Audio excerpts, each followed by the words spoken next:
एक गांव था और वो भी गांव बाष्कल नाम का गांव था। शिव पुराण में 2 महिमा है। दूसरी महिमा का बखान करने लगे कि बाष्कल नामक गांव पर अनेक जाति वर्ग के लोग रहते थे,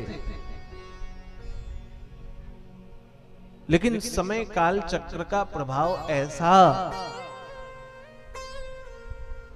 कि उस गांव के ब्राह्मण भी सदाचार का त्याग करके व्यभिचार में लिप्त हैं। ऐसे बिंदुक नाम का ब्राह्मण सदाचारी नहीं, भजनानंदी नहीं, जैसे देवराज का आचरण वैसे बिंदुक का आचरण।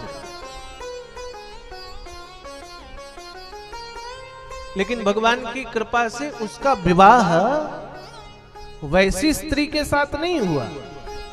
स्त्री सदाचारी मिल गई, शुद्ध आचरण करने वाली। उसकी पत्नी का नाम था चंचला। चंचला नाम की वो स्त्री। इसलिए हम एक ही बात कहते हैं, यदि पति पाप कर्म कर रहा है तो पत्नी को कम से कम पुण्य कर्म तो करना ही चाहिए। 2 में 1 तो ठीक हो, और दोनों ही यदि गड़बड़ हो जाए तो। इसलिए माताएं जानते हो, आपके नाम के आगे धर्म शब्द जुड़ा हुआ है। इनके नाम के आगे धर्म आदि जुड़ा है क्या? हाँ ना, आपके नाम के आगे धर्म है, आपके हाथ पर धर्म है। इतनी लंबी कलश यात्रा हुई, हाथ पे आरती का थाल, चावल, पुष्प आदि लेकर दरवाजे कौन निकला? आप ही तो निकले। कथा का पांडाल इतना बड़ा है, निसंदेह पुरुषों की संख्या अधिक है, लेकिन महिलाओं का परिसर तो भल के फुल हो गया है आज ही। चूंकि इनके नाम के आगे धर्म है, इसलिए आपके लिए कह रहा हूं, आप यदि धर्म का काम करते हो तो आप तो मुक्त होगे और अपने पति को भी अपने साथ साथ मुक्त कर लोगे। इसलिए पत्नियों को धर्माचरण तो करना ही चाहिए, स्त्रियों को धर्माचरण तो करना। इसका मतलब ये नहीं कि पुरुष टनाटन रहे,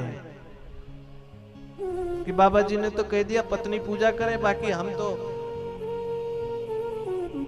नाली में गिरे पड़े हैं।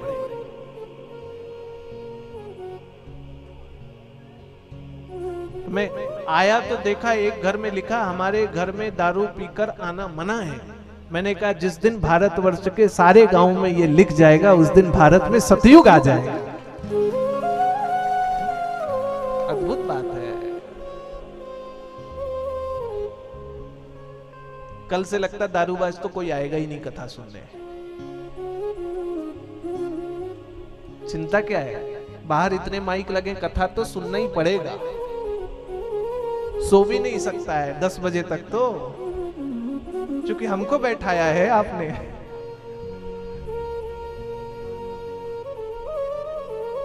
तो वो बिंदुक नाम का ब्राह्मण दुराचारी, व्यभिचारी, व्यवसनी चंचला नाम की पत्नी मिली।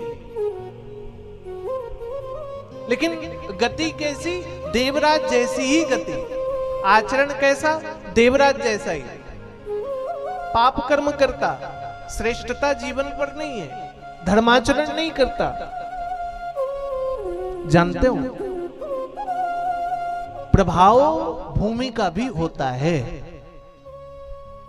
जब हम 2 घर, 10 घर, 20 घर, 40 घर दुराचरण करते रहते हैं, तो धीरे धीरे धीरे धीरे उस गांव की भूमि में ऐसा प्रभाव हो जाता है कि सारे लोग वैसे ही बन जाते हैं। दुराचार के कारण यह स्थिति हुई कि बाष्कल नाम के गांव पे सब दुराचारी हो गए। जैसे दुराचार से भूमि दूषित होती है, उसी तरह सदाचार से उस स्थान की भूमि भी पवित्र बन जाती है। ये जो राम मंदिर का निर्माण हो रहा है ना, मैं तो देख करके पहले दिन ही बड़ा गदगद हुआ। देखा घरों पर लोग दीपक जला रहे हैं।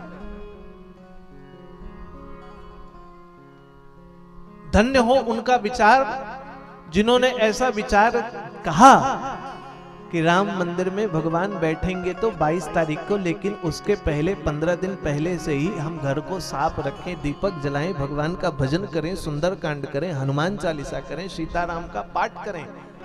बंधुओं, ऐसे ही करते रहने से भूमि की पवित्रता बढ़ जाती है, भूमि पवित्र हो जाएगी। और वो बास्कल नाम की भूमि अपवित्र हो चुकी थी, स्थान अपवित्र हो गया, सब जीव का आचरण वैसा हो गया। परिणाम ये निकला, चंचला श्रेष्ठ थी, लेकिन वातावरण की अपवित्रता के कारण उसकी भी गति वैसी ही हो गई। संगत से गुण आता है और संगत से ही गुण, श्रेष्ठ संगत यदि है तो जीव श्रेष्ठता की तरफ बढ़ता है, नहीं तो ताश खेलने वाला ताश खेलने वाले के साथ ही बैठता है। गांजा अकेले कोई पी सकता है क्या? ईमानदारी से बताओ, पी सकता है? दारूबाज अकेले दारू पी सकता है? बताओ, कोई साथी तो चाहिए, बिना साथ के कैसे काम चलेगा? कोई चेस करने वाला तो चाहिए, हम खींचने के बाद थोड़ी देर सांस लेने वाला तो कोई चाहिए। इसलिए आज जो लोग आए हैं ना, कि इनको इनकी संगति सत्संग वाली है, इसलिए आप कथा पर आए हो। जो सत्संग की संगति को चाहते हैं वो आज पधार गए, जिनमें थोड़ी सी कमी है वो कल आ जाएंगे, अब सुन लिया है। और लास्ट वाले दिन तो भंडारा खाने ही लोग आते हैं।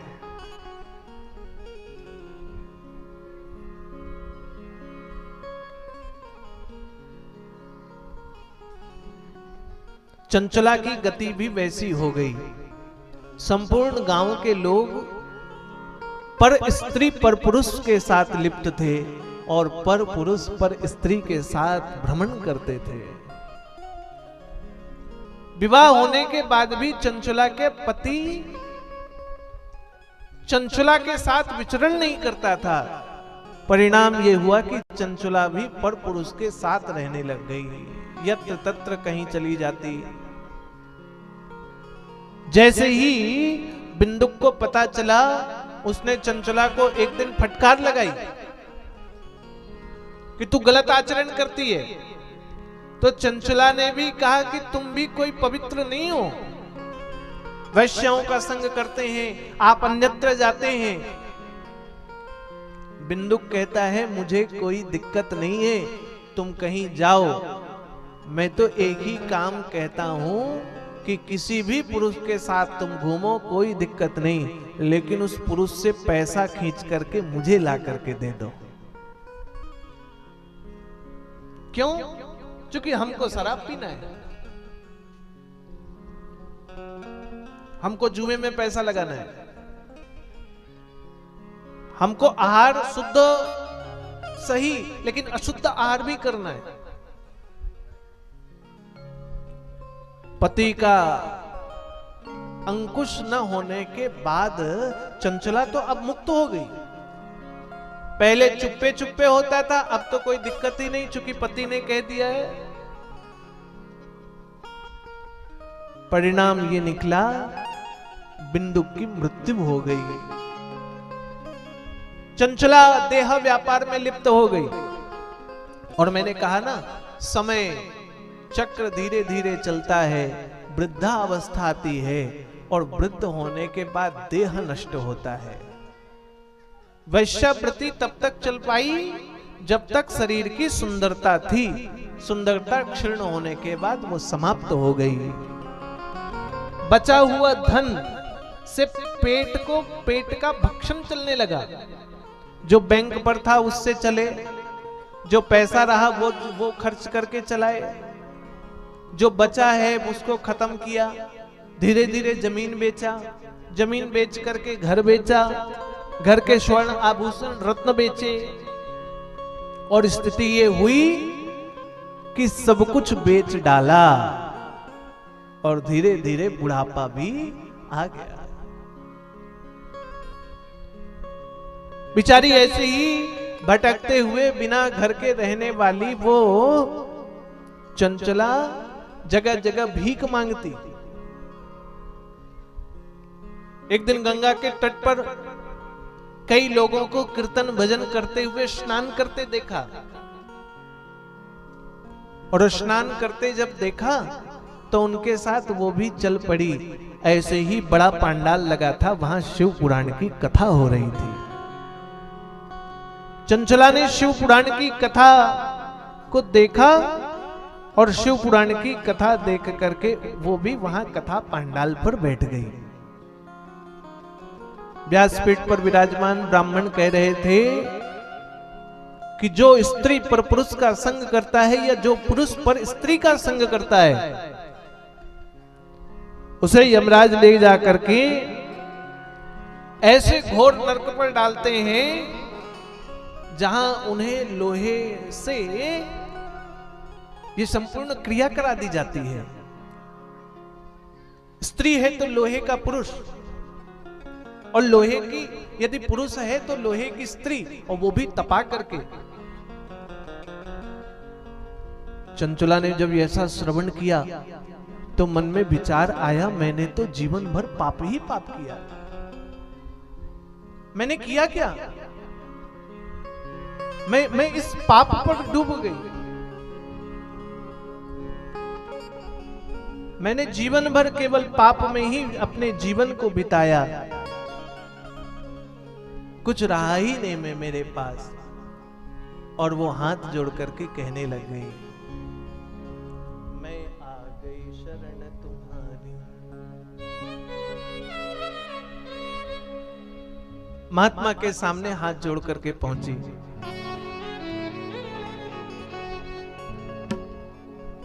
मैं आ गई शरण तुम्हारी, उद्धार कीजिए प्रभु पार कीजिए, डूब रही है जीवन नैया पार कीजिए, प्रभु पार कीजिए, प्रभु पार कीजिए, प्रभु पार कीजिए। मैं आ गई शरण तुम्हारी, मैं आ गई शरण तुम्हारी, उद्धार कीजिए, उद्धार कीजिए, डूब रही है जीवन नैया पार कीजिए, प्रभु पार कीजिए, प्रभु पार कीजिए, प्रभु पार कीजिए। मैं आ गई शरण तुम्हारी। प्रेम से ताली बजाते हुए गाओ।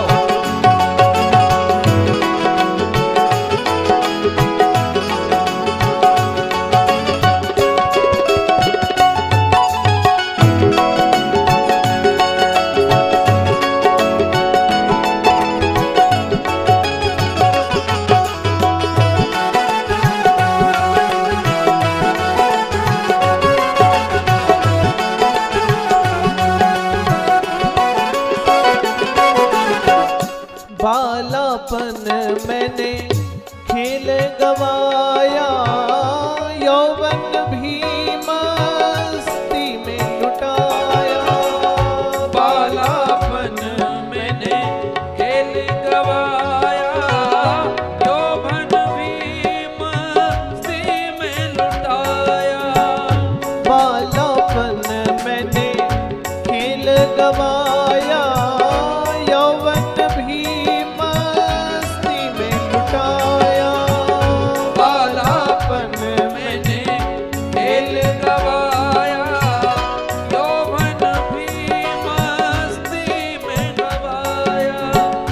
यौवन भी मस्ती में गवाया, यौवन भी मस्ती में गवाया। अब रह गया थोड़ा जीवन, अब रह गया थोड़ा जीवन, अब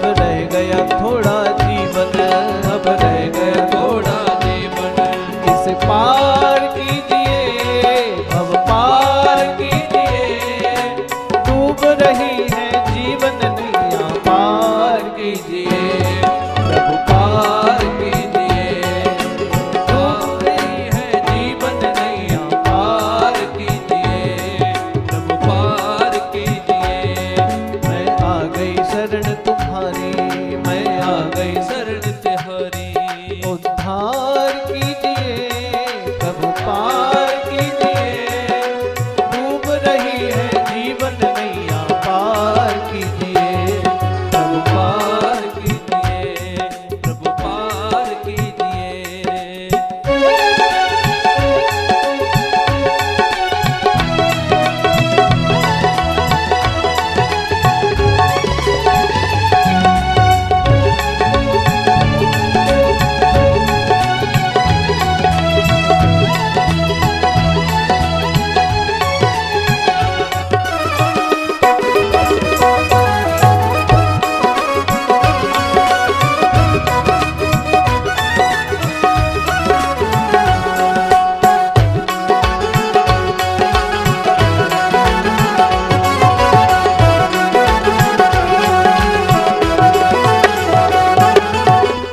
जिनके लिए मैंने पाप कमाया, उनसे ही मैंने धोखा खाया।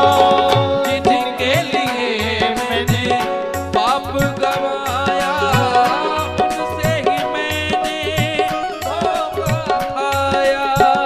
जिनके लिए मैंने पाप कमाया, उनसे ही मैंने धोखा खाया। जिनके लिए मैंने पाप कमाया, उनसे ही मैंने धोखा खाया। उनसे ही मैंने धोखा खाया। उनसे ही मैंने धोखा खाया।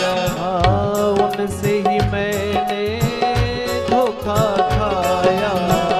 उनसे ही मैंने धोखा खाया। जैसे भी मुक्ति होगी, जैसे भी मुक्ति होगी, जैसे भी मुक्ति होगी, जैसे भी मुक्ति होगी, वह ज्ञान दीजिए, वह ज्ञान दीजिए। डूब रही है जीवन नैया, पार कीजिए, प्रभु पार कीजिए। डूब रही है जीवन नैया, पार कीजिए, प्रभु पार कीजिए। मैं आ गई शरण तुम्हारी, मैं आ गई शरण तिहारी, उद्धार कीजिए, प्रभु पार कीजिए। डूब रही है जीवन नैया, पार कीजिए, प्रभु पार कीजिए, प्रभु पार कीजिए, प्रभु पार कीजिए, प्रभु पार कीजिए, प्रभु पार कीजिए, प्रभु पार कीजिए। चंचुला कहने लग गई, प्रभु जैसे भी मुक्ति होगी वह ज्ञान दीजिए। जिनके लिए मैंने पाप कमाया, उनसे ही मैंने धोखा खाया। संसार में हम गृहस्थ आश्रम पर हैं। ध्यान दो बंधुओं, कथा का जो पल छूटा वो गया, इसलिए जो उठ के जाए उसको जाने दो, जो आए उसको आने दो। आपका ध्यान तो सामने व्यास पर होना चाहिए। संसार है और वो भी मेला है, मेला में झमेला है। आना जाना तो संसार का नियम, ये लोग आएंगे जाएंगे, और हमको तो कोई दिक्कत ही नहीं, कोई आए कोई जाए। आप तो बस सामने बैठ के रहो। और दो लोग भी कथा सुन रहे हैं तो मैं तो प्रेम से कथा कहूंगा। पंडाल खाली हो जाएगा तो आंख बंद करके कहूंगा, ऐसा थोड़ी ना है। 10 बजे से पहले छुट्टी नहीं होगी, उतनी की तो दक्षिणा में बात हुई है, और आधा क्यों छोड़े?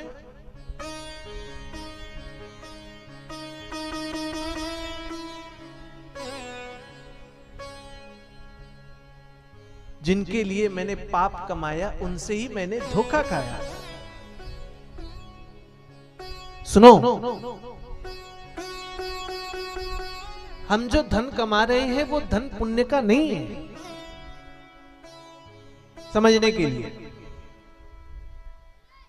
10 रुपए प्रिंट का साबुन दुकानदार 10 का खरीदता है या कम का?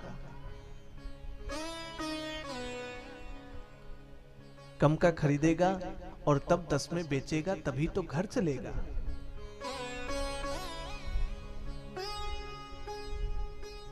साढ़े 9 का सामान 10 में बेचा तो 50 पैसे का इनकम हुआ और उस 50 पैसे से आपका रोजगार चला, घर चला, पत्नी बच्चों के लिए ही तो कमाया। हम बाबा जी हैं, हमको कमाने की क्या जरूरत है? न पत्नी न बच्चे, भोजन मिल रहा है, टनाटन चल रहे। और हमारे जैसा तो जीवन किसी का हो ही नहीं सकता है। भोजन करो फ्री में और दक्षिणा भी ले जाओ एक्स्ट्रा में। आपको खरीद कर लाना पड़ता है, हमको फ्री का मिलता है। लेकिन वो भगवान के भजन का प्रभाव है, वो भगवान के भजन से मिलता है, भगवान के भजन से ही प्राप्त हो जाता है। इसलिए जो कमाया हुआ 50 पैसे का धन था वो इकट्ठा होकर किसी का 10,000, किसी का 20,000 तो किसी का 30,000। इसलिए वो जो धन है ना, वो पाप का धन किसके लिए संचित किया? परिवार के लिए।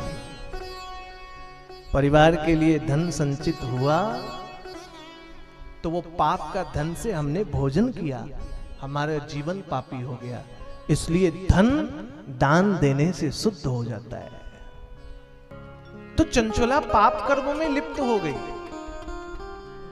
और पाप कर्म में रहने के कारण वृद्धा अवस्था को पाई और कहां पहुंच गई? कथा पांडाल पर। महात्मा से कहने लग गई, मैंने जीवन भर पाप किया, अब वृद्धावस्था मरणासन की अवस्था में है, इसलिए एक ही चीज मैं चाहती हूं, जैसे भी मुक्ति होगी वह ज्ञान दीजिए। हम कैसे मुक्त हो जाएं, हमारा जीवन कैसे मुक्त होगा, आप मुझे वह ज्ञान दीजिए।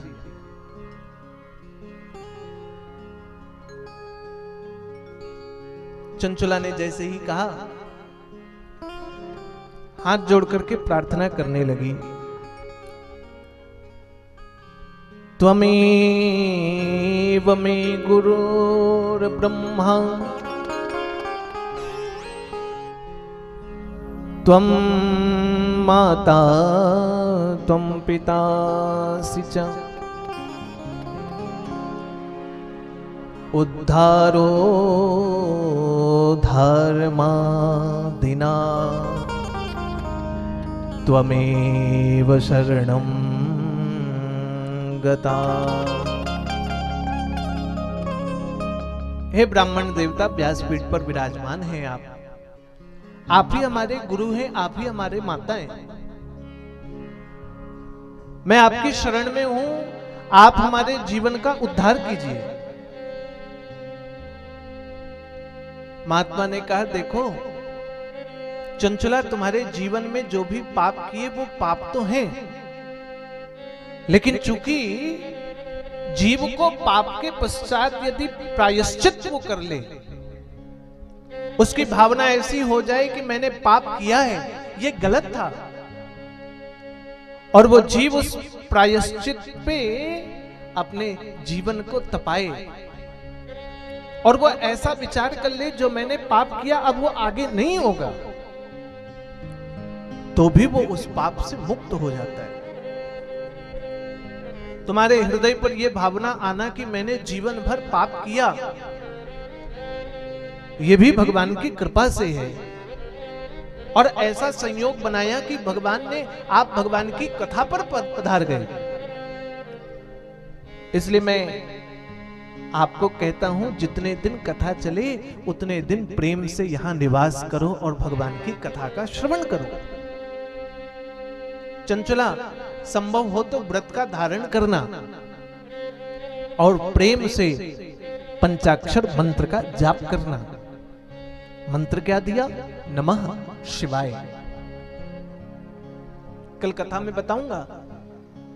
नमः शिवाय, शिवाय नमः, पंचाक्षर मंत्र की महिमा कल आएगी। आप मंत्र का जाप करें और प्रेम से भगवान की कथा का श्रवण करो। ब्राह्मण देवता ने शिव महापुराण की पावन कथा चंचुला को सुनाई। चंचुला भगवान की कथा को सुनी। किए गए पाप से बचने के लिए भगवान की कथा को प्राप्त करके आत्मग्लानि पड़ रही, और ऐसा निश्चय किया बचे हुए जीवन पर अब केवल सदाचार ही करूंगी। व्यभिचार का त्याग कर दिया। महात्मा तो चले गए, ब्राह्मण देवता तो चले गए, लेकिन उसके बाद भी भगवान का जाप नहीं छोड़ा बंधुओं। भगवान का जाप करते रही। और शरीर तो एक दिन सबका जाना है। चंचुला ने भी देह त्यागा। देह त्यागा तो भगवान के गण आए और चंचुला को भगवान के गण भगवान के धाम लेकर के चले गए। भगवान की कृपा से भगवान की कथा सुनी, पंचाक्षर मंत्र का जाप किया, परिणाम निकला भगवान को प्राप्त हुई। एक दिन चंचुला माता पार्वती के पास गई और माता पार्वती के पास जाकर के चंचुला ने कहा, माता मैंने भगवान की कथा सुनी तो मैं यहां तक आ गई, लेकिन यदि मैं जीवन में पाप ना कर रही होती तो शायद मैं भूख के कारण भटक नहीं रही होती। न भटकती तो शायद मैं कथा पांडाल में न गई होती, और मुझे पाप में ढकेलने वाला तो मेरा पति ही है। पति के कारण मैं पाप पर गई। दूसरी दृष्टि से देखा जाए तो भगवान को प्राप्त कराने वाले हमारे पति ही हैं। इसलिए मैं चाहती हूं कि हमारे पति की क्या गति हुई। मैंने कथा सुनी तो मैं आपके पास आई, लेकिन वो पाप में डूबा हुआ मेरा पति की मृत्यु हुई तो उसकी क्या गति हो गई, कहां चला गया? माता पार्वती ने कहा, वो प्रेत योनि में भटक रहा है। विंध्याचल नामक पर्वत पर वो उसका वास हुआ है। चंचुला ने माता से निवेदन किया, मां मैं पतिव्रत धर्म को निभाने वाली स्त्री थी, इसलिए आपसे निवेदन करती हूं कि आप कृपा बरसाओ और हमारे पति को भी मुक्त करो। भारतीय नारी का इतना सामर्थ्य है कि वो अपने पति को सद्गति दिला सकती है। चंचुला ने माता से निवेदन किया। बार बार निवेदन करने पर माता पार्वती ने तुमरुक नाम के गंधर्व को कहा, आप विंध्याचल पर्वत जाएं और विंध्याचल पर्वत पर जाकर के वो चंचुला के पति देवराज को आप वहां अपने सामर्थ्य से उनको बांधकर भगवान शिव की अनंत महिमामय कथा का श्रवण कराएं, जिससे वो भी प्रेत योनि से मुक्त हो जाए। माता के आशीर्वाद से देवताओं के कथाभ्यास तुमरुक जी गए।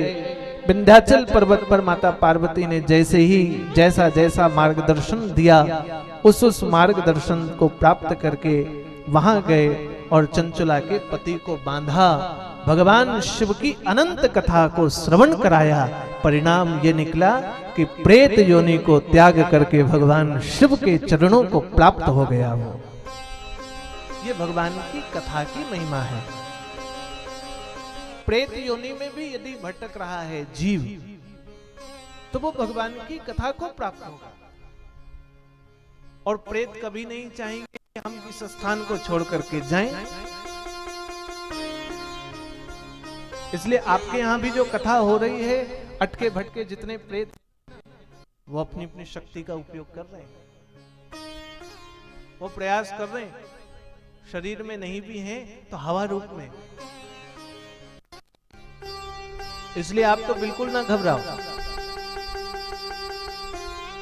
भगवान शिव तो वहां वास करते हैं जहां प्रेत खेलते हैं।